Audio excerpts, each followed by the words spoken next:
আবার একসঙ্গে জুটি বেঁধে সিনেমায় আসছেন শরীফুল রাজ ও বিদ্যা সিনহা মিম।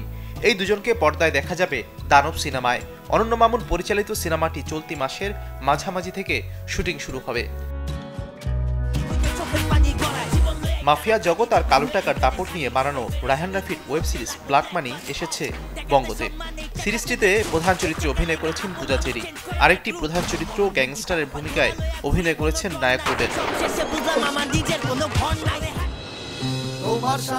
মিশুক মনি পরিচালিত শরীফুল রাজ ও শবনম বুবলি অভিনীত দেয়ালের দেশ ছবিটি আজ মুক্তি পাচ্ছে পাকিস্তানে।